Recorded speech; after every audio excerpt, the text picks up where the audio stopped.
Salut la compagnie, c'est Jules Melon et aujourd'hui on se retrouve pour un petit podcast avec le Capitaine Critique. Comment vas-tu?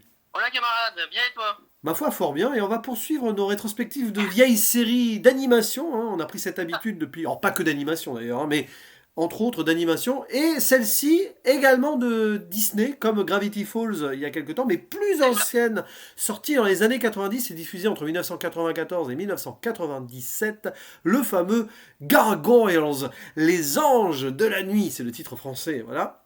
Voilà. 78 épisodes de 25 minutes sur 3 saisons, tout simplement. Ah, Et alors, au casting vocal de l'AVF, parce que franchement, il y a du beau monde, hein. Il y a des voix qui ont ah, changé entre certaines saisons de temps en temps. Par ça peut exemple, arriver. la voix du plus âgé des gargouilles, Jean-Claude Michel, qui est décédé entre-temps, hein, voilà, qui a été remplacé par Marc Desgéorgis. Et on retrouve, allez, pêle-mêle, hein, Philippe Pétieux, hein, et son épouse, il me semble qu'ils sont ensemble, hein, Véronique Augereau, qui font les Simpsons, Homer et Marge. Entre autres. Et puis, bah, allez, Magali Barnet, hein, qui fait la voix de Jasmine, il me semble. C'est la voix d'Elisa ici. Benoît Alman, oh, Benoît Alman, Voilà. qui fait la voix du leader des gargouilles. Voilà, il y en a plein. C'est très riche, évidemment. Comme on l'avait dit en off, hein, c'est toi qui me l'avais dit. Disney, ils avaient largement l'argent de payer, l'argent pour payer tout le monde. Bah, quand ils veulent mettre les moyens dans une production, ils Ah peuvent oui. le faire. Mais Voilà. voilà, on a une VF de grande qualité et tout, du moins sur les voix. Après, sur l'adaptation, ça, il y a des choses qu'on peut On y redire, mais bon, reviendra. c'est On des y détails. reviendra. Alors, quelle est l'histoire de ce Gargoyles ou Gargouille en VF? D'ailleurs, à certains moments, notamment dans la dernière saison, on mélange un peu les deux, On, pourquoi pas? on- on y reviendra aussi, saison 3, il y a des choses à redire. Donc on va suivre un groupe de gargouilles qui vit au début, hein, durant le Moyen Âge en Écosse en 994, et qui, suite à une malédiction, sans en dire plus, vont être figés dans la pierre, puisque, ben, pour contextualiser, les gargouilles, durant le jour, se figent en pierre et ne vivent que la nuit. Et là, ben, elles vont vivre on va dire, un sommeil de 1000 ans. Et elles vont C'est se ça. réveiller, ces gargouilles, en plein Manhattan, parce qu'on a déplacé le château, bon c'est un peu compliqué, hein, voilà. Voilà. Donc 1000 ans après, totalement déphasées et à se rendre compte que la vie a évolué. Et malgré tout, elles vont essayer, ces gargouilles, de continuer à protéger les humains, parce que les gargouilles sont là pour protéger. Vous connaissez cette mythologie, hein, sur les cathédrales et autres, ou les châteaux. Protéger déjà leur clan aussi, mais les êtres humains autour. Et ils vont se rendre compte, donc Goliath, qui est le leader, hein, de ces gargouilles et compagnie, d'autres, que c'est pas évident. Voilà, les humains sont assez... Encore plus les humains de nos jours que les oui, humains du Moyen-Âge. ah ben, on voit déjà les humains du Moyen-Âge qui n'étaient pas terribles, notamment les Vikings, les trahisons, etc. Mais alors là, de nos jours, c'est compliqué. Et bien sûr, beaucoup de thématiques sont brassées, hein, discrimination, racisme, protection, amitié, honneur, Vengeance. etc. Alors c'est une série très éducative, hein, notamment la saison 3, on y reviendra, qui est très très très Ouais. très très très très axée pour les enfants avec beaucoup de morale. Un peu trop, mais on y reviendra aussi. Voilà, mais c'est avant tout une série, on va dire, fantastique, quelque part, qui tourne autour de la mythologie, au sens large, hein, de beaucoup de mythologie nordique, celtique et tout, et avec voilà, bon, on peut le dire, hein, clairement, du voyage dans le temps, ne serait-ce que là, Avec de 1000 la ans. magie. Voilà, de la Voilà. magie, plein de De la choses, des science-fiction. artefacts, et, Un et peu de science-fiction aussi. oui, un peu de science-fiction sur des épisodes un peu à part. Oui, il y a des moments où c'est un peu bizarre à ce niveau-là. Des références à la légende de Camelot, évidemment. Tiens, ça tombe bien, Voilà. c'est l'époque. Et bon, pas trop d'humour, par contre, même s'il y a des comic relief parmi les Par gargouilles. moment.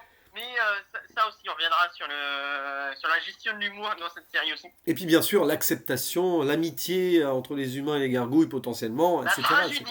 La Et tragédie c'est, aussi, et il y en oui, a. pourquoi la tragédie? Parce que c'est très référencé Shakespeare. Il y a même un personnage qui Alors là, s'appelle Macbeth quand même à un moment. voilà. C'est voilà. Et puis pas que. Il y a aussi Oberon, hein, le songe d'une nuit d'été. Il fait quand même une citation directement. Puis Voilà. c'est un des personnages de la pièce, etc.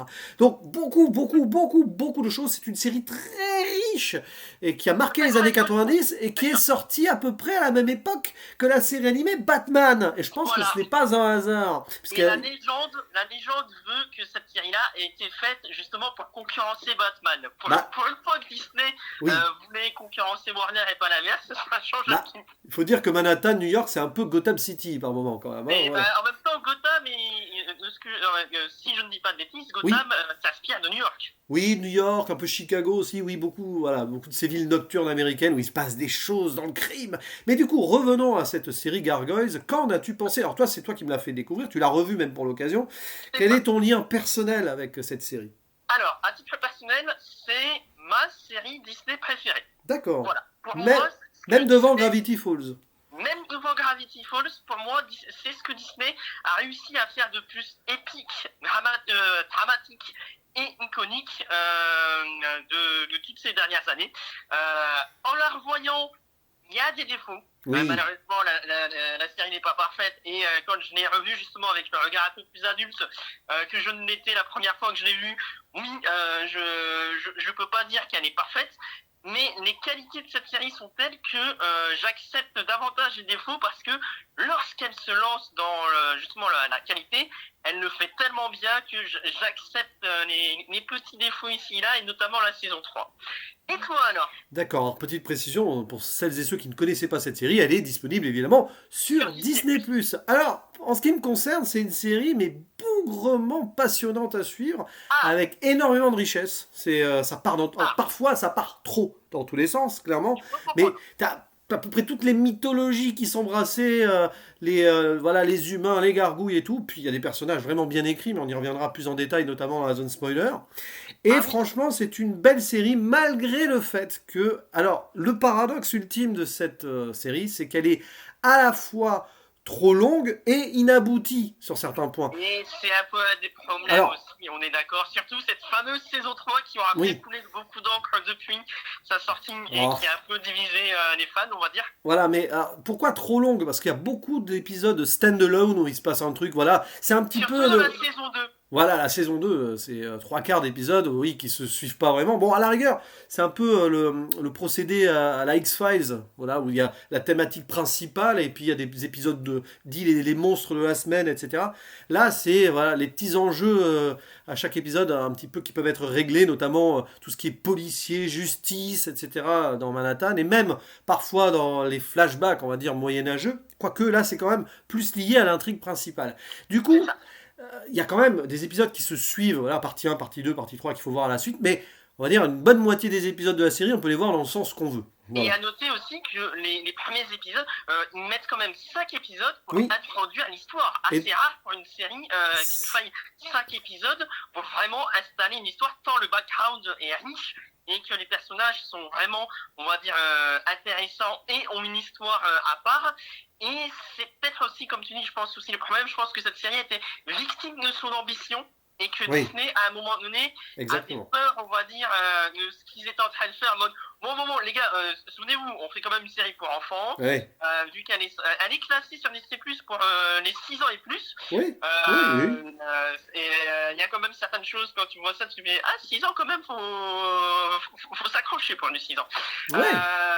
Et je pense en fait que c'est ça, à un moment donné, ils se sont dit, les gars, on fait quand même une série pour enfants, il faut rendre un peu plus enfantin les personnages, et c'est en partie pour ça, je pense, qu'il y a eu pas mal d'épisodes de remplissage, et notamment cette fameuse saison 3 qui a été assez infantilisée, on va dire ce qui est, en rajoutant notamment des personnages enfants pour que le jeune public se mette avec eux.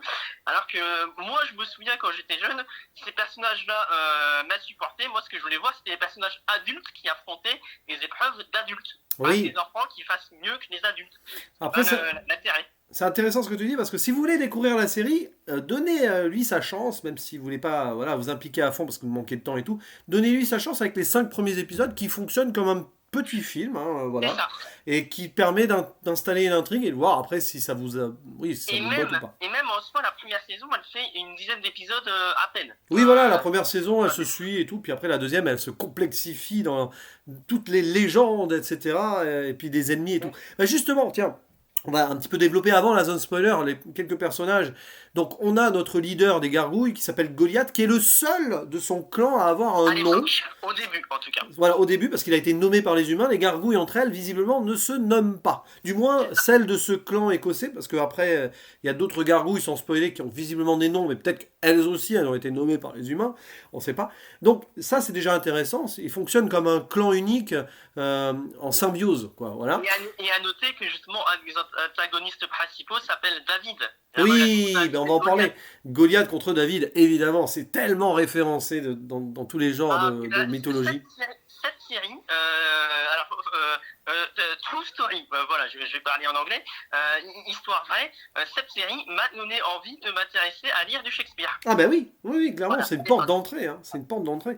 Et du coup, oui, Goliath et ses gargouilles qui vont avoir des noms ensuite donnés par rapport au quartier de New York et de Manhattan, donc ça c'est amusant parce que voilà. Voilà, que ce soit Et Brooklyn, d'ailleurs, Broadway. voilà, mais on se rend pas compte, mais Goliath c'est un peu l'adulte et autour c'est des ados, des enfants, hein. Mais tu vois, c'est peut-être, on va dire, un des petits défauts avec le recul, justement. Les autres personnages sont peut-être un peu trop clichés. On a le gros qui pense qu'à manger, Oui, oui, ça c'est vrai. l'intelligent Le petit qui geek. aime la technologie. Ouais. Voilà. Heureusement, il n'a pas de lunettes, on n'est pas allé jusqu'à ce cliché-là.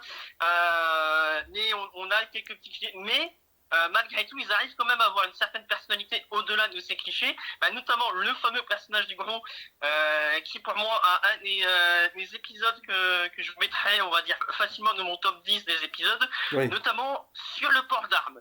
Oui, voilà, bah évidemment, on commente aussi la société américaine. Mais c'est vrai qu'ils ont chacun leurs caractéristiques. On a c'est Brooklyn qui est un petit peu l'ado cool, etc.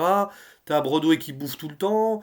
T'as et bien sûr t'as le vieux, t'as le Tu as vieux. un chien aussi. Et oui, j'ai oublié quand même. J'ai dit Goliath c'est le plus âgé, mais non, il y a un qui est plus âgé, c'est Hudson, c'est son Voilà. mentor. Et puis t'as le chien, oui, et t'as le petit Lexington qui est geek et tout. Voilà, Et aussi, alors, elle ne fait plus partie du corps, Alors, mais tu as une certaine Démona. Alors, Démona, qui est en fait l'ange de la nuit de Goliath, hein, au début, ils sont ensemble, tout simplement. Voilà. Qui est Et pour moi d'ailleurs mon personnage préféré de la série. alors, c'est un personnage qui est très ambivalent, on y reviendra en détail en spoiler. Mais Démona, elle n'a pas accompagné le clan durant ces 1000 ans et tout, parce que elle est censée voilà, avoir été tuée par ou les Vikings ou le seigneur qui les a trahis et tout, là. Mais évidemment, elle va revenir après, on n'explique pas comment, mais elle reviendra. Et puis, alors, après, il y a beaucoup d'antagonistes humains, parfois secondaires, mais il y en a un principal, qui est un certain, donc, David Xanatos. Et oui, David. Alors, c'est marrant parce que Xanatos, Thanatos, la mort et tout, il y a un Voilà. petit peu là-dessous. Et alors, David, au début, Monsieur Xanatos, qui est un milliardaire et tout, il est là pour réveiller. C'est lui qui sort les gargouilles de leur malédiction. Et il est presque ami avec eux, mais on voit très vite qu'il a des ambitions. En fait, ce monsieur, pour faire simple, il veut devenir immortel. Voilà. C'est un illuminé. Au début de la série, illuminé. Et après, ça devient les Illuminati, clairement, parce qu'il Moi fallait. aussi, la VF des années 90, on a eu pire à cette Oui, période-là. voilà, la VF s'est plantée au début dans Voilà. la traduction, et puis finalement, ils ont gardé les Illuminati. Ils ont repris les Illuminati. Donc voilà, plein de choses, des expériences à droite, à gauche. À un moment, on va aller dans la science avec le clonage. Enfin, ça part vraiment en vrille et tout. Mais au moins, ça se suit. Et pour le coup, ce méchant-là, donc David Xanatos, a une évolution. On n'en dit pas plus. Mais c'est le seul qui est véritablement développé, parce que les Et autres, aussi, franchement. et aussi une des meilleures origin story pour un méchant. En Oui, tout cas, ah pour oui, un oui, oui. protagoniste Disney, surtout. Sans en dire Euh, plus, l'histoire voilà. de la pièce, voilà. Voilà, j'allais dire, petit fait intéressant, pareil, sans en dire plus à ce niveau, c'est un des rares méchants qui, même, on va dire, si ça lui arrive, entre guillemets, de perdre l'objectif du jour dans l'épisode, il arrive quand même à retourner la situation pour que il n'est pas totalement tout perdu. Oui. Et ça, c'est intéressant pour un méchant Disney, c'était pas juste, moi, je veux conquérir le monde. Ah non, non. Non, il a un objectif principal. S'il y arrive, tant mieux. S'il n'y arrive pas, bon, il y aura quand même toujours quelque chose à côté. Et ça, c'est assez rare à noter, justement, pour le Disney. Et puis après, tu as aussi un autre méchant qui est. Bon, Démona est aussi une antagoniste. Et puis l'autre méchant qui est passionnant et qui est lié à Démona, c'est un certain Macbeth. Voilà. Voilà, le Macbeth de Shakespeare. Et c'est vraiment le Macbeth de Shakespeare. Donc, issu d'un personnage réel qui a été roi d'Écosse. Hein. Enfin, voilà, c'est. Et d'ailleurs, qui lui a donné son nom. Voilà, et sur le moment, tu te dis, oh, la référence à Shakespeare. Bah, en fait, oui, c'est un peu plus qu'une référence. Et c'est très intéressant de voir le lien qu'il a avec Démona, c'est assez touchant d'une certaine manière. Et c'est là où on intervient avec la magie, avec l'œil d'Odin. Oui, il y a Odin au moment. Et surtout, aussi, fait important à noter, on ne cache pas les morts. Non, ah bah non. Même s'ils arrivent à trouver des subterfuges, on parle quand même de génocide par moment. Oui. On n'utilise pas le mot, mais quand tu le vois, j'allais dire justement, d'un point de vue adulte, justement, ça tu le vois dès les 5 premiers épisodes. Tu te rends compte assez vite que les gargouilles qui sont à New York sont les seules survivantes, justement, qu'elles pensent en tout cas de leur clan, parce qu'elles ont été trahies par les humains. Et justement, tu vois, dans les premiers épisodes, tu vois alors, la petite astuce qu'ils ont trouvée justement lorsqu'ils veulent tuer une gargouille, ils la détruisent lorsqu'elle est en pierre. Oui, Ça évite de oui, montrer, on va dire, trop de gore, mais ils n'hésitent pas à montrer du sang. D'être oui. réaliste. Tu vois justement une des gargouilles saigner et tu te dis, ah, on va pas trop rigoler. C'est pas du Disney, on va dire, classique. C'est un autre niveau. Et puis le dernier personnage à développer avant la zone spoiler, évidemment, Elisa Mazin, qui est en fait la première humaine qui rencontre Goliath, enfin dans le futur, donc à New York, qui est une policière qui travaille de nuit. Ce qui tombe bien, puisque les gargouilles vivent de nuit. Hein, voilà. Et du coup, Elisa elle va être la première à faire confiance à Goliath et aux gargouilles, et puis bah, il va y avoir une sorte d'équipe qui va se...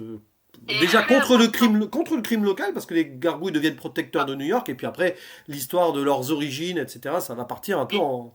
Et fait important à noter, c'est un personnage issu d'une minorité ethnique. Alors, très intéressant, elle est à moitié indienne d'Amérique et noire. Et à l'époque, elle était, c'était pas non plus si appuyé que ça comme aujourd'hui Disney peut le faire avec d'autres productions, on va dire, à ce niveau. C'est un personnage qui a certes ses origines, mais qui a une vie, qui a des ambitions, qui a des rêves, qui a justement une interaction avec les autres personnages. Et on ne dit pas, oh regardez, elle est issue d'une minorité. Non, c'est Elisa.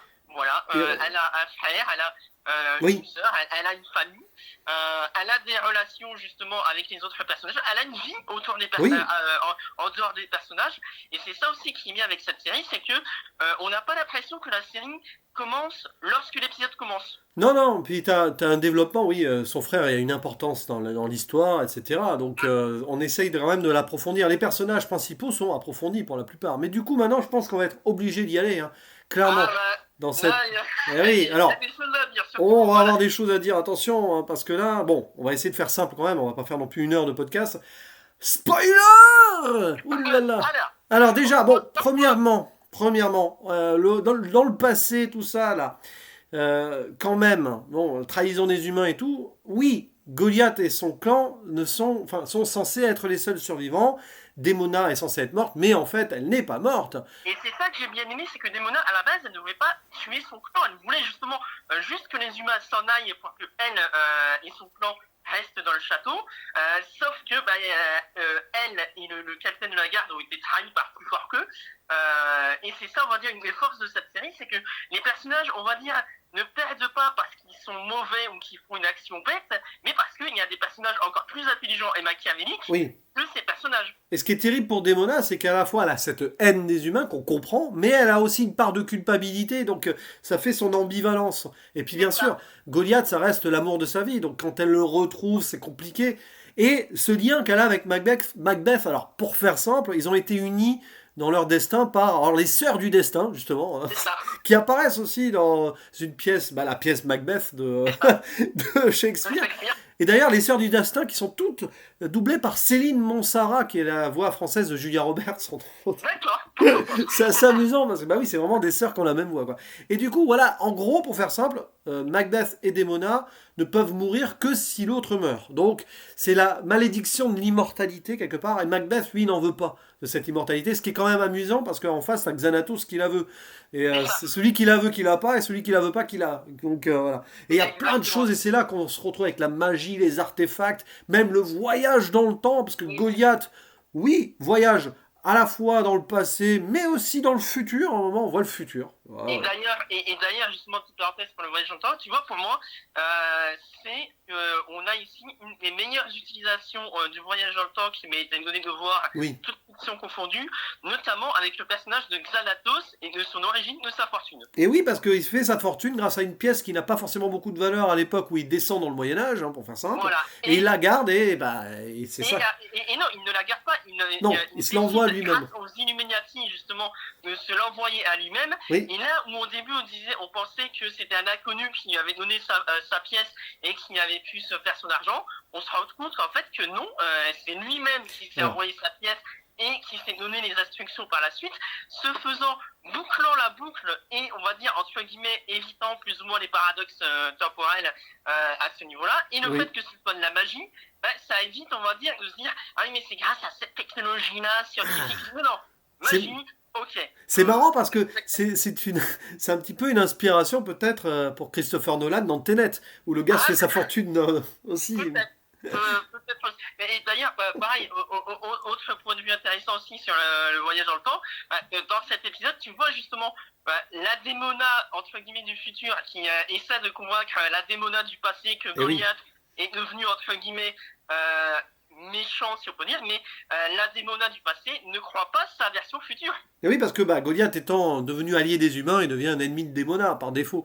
Et d'ailleurs, c'est Intéressant. intéressant parce que cette humanisation entre guillemets de Goliath est montrée par deux choses. Déjà, par des fantasmes ou visions où il deviendrait un homme. Deux fois, à un moment, il devient un homme par C'est malédiction. ça. Et après, il devient. Enfin, ça, c'est la troisième saison où on le Ah, fait ouais. devenir humain. Enfin, on l'imagine dans une réalité alternative. Mais pourquoi? Parce que il tombe amoureux d'Elisa. Et Elisa et lui sont en couple à la fin de la saison 2. C'est ça. Et c'est très étrange, mais en même temps c'est beau parce que c'est deux créatures différentes qui vont s'unir. C'est vraiment ici pour montrer que tout est, voilà, c'est l'acceptation ultime en fait. Au-delà des apparences. Ce n'est pas de la C'est la danse. belle et la bête en fait. Attention. C'est la belle et la bête hein, en fait. D'ailleurs, à un moment donné, tu vois Elisa déguisée en belle. Oui, en blonde. Justement. Et À un moment elle est blonde d'ailleurs. Oui, c'est marrant. d'ailleurs, petite parenthèse, justement à ce niveau-là, une des rares séries où Disney fait du fan service, mais de manière intelligente. Tu Ah vois, oui. par exemple, justement, elle est déguisée en princesse de La Belle et la Bête parce que c'est Halloween. Tu vois à un moment donné nos trois amis gargouilles qui vont au cinéma et à un moment donné tu entends des lasers autour du cinéma et t'as un d'eux qui dit mais je me souvenais pas qu'il y avait des lasers dans Bambi. Voilà, tu te dis ok ça passe, c'est pas mon clin d'œil, c'est Disney, t'as vu. Bah oui. Voilà, c'est pas comme un certain Space 2, notamment pour citer une autre compagnie. Oui, voilà. Et puis tu as d'autres choses, après on va pas développer trop ça, mais les clones créés par un scientifique, donc tu as le clone maléfique de Goliath, voilà, t'as plein de choses, vraiment, Et le fait aussi que Demona, justement, aussi se transforme en humaine à un moment donné grâce à la magie, Oui, où elle se transforme le soir, le une matin, fois la nuit finie, voilà. le matin elle se transforme en humaine. Et cette transformation, c'est là, moi aussi, que j'ai, on va dire, bien aimé cette façon de faire, c'est que ça se fait pas en un claquement de doigts, en mode, oh ça y est, tu vois bien, elle souffre à ce moment-là. Ah oui, et puis bien sûr, on a oublié d'en parler, mais tu as le fruit de leur amour, Goliath et Demona, parce qu'ils ont une Angela, fille. Alors, cette fille qui s'appelle Angela, qui est doublée d'ailleurs par Valérie Carcenti, et qui n'est pas une princesse Disney alors qu'elle devrait, elle est fille de bah, chef de clan, et si Vaiana est oui, considérée c'est comme vrai. princesse Disney, il n'y a pas de raison qu'elle ne le soit pas. Et Angela, en fait, d'où elle vient, elle a été cachée avec plein d'enfants de gargouilles, des œufs en fait, hein. Elle a été cachée à Avalon. Ah, parce que oui, on se retrouve à Ah ouais, Avalon avec les enfants le roi d'Oberon. Arthur, voilà, il y Il a y a le Arthur, roi Arthur dans la série. Oui. voilà, avec Excalibur, il n'y a pas Perceval et Caradoc, Ah non. non, c'est pas faux. Euh, Mais, mais non, mais c'est ça, on se retrouve à Avalon. Et alors c'est là que la série part en cacahuète quand même un petit peu. Mais voilà, on parce va que en pendant parler. 20 épisodes, c'est pas une blague, hein, 20 épisodes, Goliath et Elisa qui quittent Avalon, et avec Angela, vont se retrouver à errer. Parce que Ce soir, Avalon, il faut la dire, rivière les mène un peu partout, dans tout le monde. alors, dans la série, ils disent c'est là où le destin veut Oui. les envoyer. C'est le scénario. Hein, C'est ça, le dessin c'est le scénario ouais. pour pousser, parce qu'il y avait des épisodes à remplir, donc voilà. Mais bon, C'est ça. après, ça nous permet de voir des univers, on va en Amazonie, Bah, en Afrique, il y a plein de choses. en fait, c'est ça qui est un peu frustrant, c'est que on va dire que dans l'idée, pourquoi pas, ça permet de montrer aussi que les autres personnages ne vivent pas qu'à New York et qu'ils ont aussi d'autres, on va dire, objectifs ailleurs. Bah, justement, tu vois, à un moment donné, Nemona à Paris, Ouais. tu vois Xanatos ailleurs aussi, tu vois un autre personnage. Bah ça fait des, tu Mais sais, ça fait des épisodes un petit peu à la série de bande dessinée que je conseille beaucoup, Yoko Tsuno, un peu, voilà. il faut que C'est- je lise Ouais. un jour. Mais le problème, c'est que ça arrive tellement un peu comme un cheveu sur la soupe, surtout quand on voit ce qui venait de se terminer et qu'on veut voir justement Angela avec les autres gargouilles et voir la suite des événements que sans parler du fait que malheureusement il y a certaines thématiques qui reviennent durant ces épisodes-là, Oui. avec la jeunesse qui doit apprendre à ne pas renier ses origines et à respecter les traditions et ne pas Ah, mais il y a plein de trucs. rejeter Oui. Oh là là. tout ce qui est gratuit. Ça arrive 2-3 fois. Et allez, on va aller, on va sauter de nos à pieds joints. La saison 3. Ah ouais, mais avant, il y a quand même Avant. aussi dans cette saison 2, là, dans ce remplissage, il y a quand même aussi le passage sur l'île de Pâques avec les extraterrestres. Mais bon, ça Ah, on va bon. passer, c'est particulier quand même, hein, mais voilà. D'ailleurs, ça ne revient jamais par la suite. On Mais les non, voit jamais. pourtant l'enjeu il a l'air assez immense hein, derrière, mais c'est pas Euh, grave. c'est ça. Mais c'est pour Mais donner raison aux Illuminati, attention. Hein. voilà.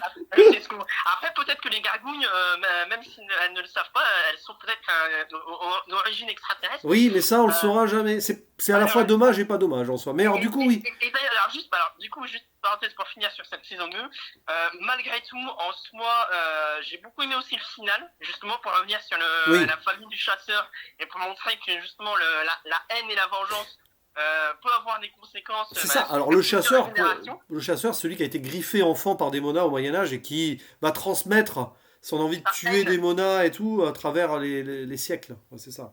c'est ça, et c'est ça, on va dire justement qui est bien avec cette série, que malgré, on va dire, ces moments creux, lorsqu'ils essaient vraiment de se remotiver, on va dire, en mode, et les gars, n'oubliez pas, c'est pas une série que pour enfants, c'est aussi une série sérieuse et tout, on se lâche à fond, et puis ben, on a la saison 3. Et voilà, alors la saison 3, Alors, pour faire simple, parce qu'il n'y a pas grand chose à dire dessus en soi, c'est un retour de bâton Disney qui rappelle que c'est une série pour enfants, et donc on se retrouve avec beaucoup de passages éducatifs, mais c'est avec une ça. Et morale en voix off. Hein. c'est ça. D'ailleurs, ça m'a fait penser par la suite à une série qui s'appelle Clone Wars, justement, qui a été commencée avant le rachat par Disney, mais qui a été continuée. Et ils ont continué dans la logique où il faut une petite phrase de morale au début pour que les enfants comprennent bien au cas où ils n'aient pas compris. Et j'avoue que j'ai un peu du mal à comprendre, on va dire, cette logique-là, dans le sens où bah, les deux premières saisons, il n'y avait pas autant de moralisation à ce niveau. Non, mais bon, la saison 3, elle est là pour faire une happy end totale, où en gros, les gargouilles vont finir par être acceptés par les humains, Et après qu'ils aient ridiculisé les tailleurs de pierre, qui étaient les anti-gargouilles. Voilà. Mais, et c'est ça qui est frustrant, c'est qu'il y a quand même de bonnes idées. Le fait de montrer qu'un groupe oui, d'individus lambda puisse avoir peur justement des gargouilles et tenter de les tuer avec les tailleurs de pierre. Pourquoi pas? Bon, d'ailleurs, c'est petit fait amusant. C'est marrant de voir que quand ils sont en costume, ils ont tous le même physique. ah Le oui, même gabarit, comme ça on s'embête pas. Alors que quand on les voit en dehors, c'est des gens normaux. Bon, allez, la saison 3, malheureusement, il y a pas mal de moments, on va dire, où, niveau style graphique. Bon, on sent qu'ils avaient plus trop le temps, ou moins de moyens que la saison 2. ouais, bon, L'avant-dernier épisode, où Elisa, qu'est-ce qui t'arrive, Elisa? Non, mais, Et surtout, ce qui est frustrant, désolé de couper, mais il y a des personnages qui n'ont pas de fin. bah c'est ça, c'est que malheureusement, bah en Et fait, Mona, il y a, elle n'a pas fini son arc. mais pas que des monas, t'as le frère d'Elisa, Bah, t'as plein, bah, les oui, clones, ils sont où les clones? On s'en fiche. ils sont toujours en pierre. Puis t'as toujours aussi là, le frère qui est devenu maudit dans le clone, la Cold Stone et tout. T'as plein de choses. Voilà, mais malheureusement, mais là c'est là où on voit qu'il y aurait eu la place pour une saison 4, mais qu'à un moment il fallait arrêter. Et comme l'un des créateurs d'origine a renié la saison 3, il a fait ses comics à côté, mais qui visiblement ne sont pas mieux, bah voilà, ça Apparemment. s'est terminé. Mais on pourrait imaginer, mais ça, à mon avis, ça n'arrivera pas. Maintenant qu'il y a Disney+, ils ont besoin de contenu sur Disney+, une sorte de revival pour une petite J'ai peur, mini-série, mais bon... j'ai peur que Gargoyle soit trop sombre pour ce que Disney Oui. veut faire aujourd'hui. Ouais, mais bon, Ouais, regarde, il y a eu Gravity Falls il y a pas longtemps. Bon, c'était avant oui, Disney+, qui est quand même assez... oui, mais Ouais. Gravity Falls, c'est surtout la fin qui est assez sombre. Mais le reste, on va dire, Ouais. ça peut quand même plus bon enfant que Gravity Falls. Je sais, alors, j'espère que l'avenir me dira le contraire et qu'ils se lanceront dans une autre version de Gargoyles. Mais voilà, Ouais. ça la petite frustration de cette saison 3. C'est surtout qu'il y a des choses intéressantes, mais malheureusement, ça ne s'est pas fait. Ouais. Et c'est dommage. Mais bon, voilà, après, on n'a pas tout développé dans la zone spoiler. On aurait pu dire plus sur l'associé Xanatos Owen, qui est en fait un enfant d'Oberon. Enfin, c'est là où on voit que les trois populations, en gros, parce que les gargouilles, les humains et les enfants d'Oberon, parfois, finissent par être plus ou moins ensemble. Il y a les nouveaux Olympiens, là, ça, bon, Et, voilà, avec allez, Proteus, bon. une des qualités de cette saison 3, on voit l'évolution de Xanatos. Qui Oui, est avec vraiment. son enfant, l'enfant qu'il a Voilà. eu avec Fox, qui est une des leaders du PAC, qui est son groupe de show télé, là, mais qui est justicier. Enfin bon, c'est un peu compliqué. Mais oui, Voilà. il a une Et vie on avec son voit. enfant, et on pourrait imaginer cet enfant dans un reboot revival, plutôt revival que reboot, hein. 20 ans après, ça pourrait être pas idiot, hein, Pourquoi pas? mais bon. Ça pourrait être intéressant, mais bon, on verra si l'avenir nous donne raison ou pas à ce niveau. En tout cas, on referme la zone spoiler, belle zone spoiler bien longue, mais en même temps, c'est une série qui est tellement épique et tellement riche qu'on fait plus longue d'habitude, c'est logique. Alors, ta conclusion, pour donner envie d'aller découvrir cette série Gargoyles, les anges de la nuit.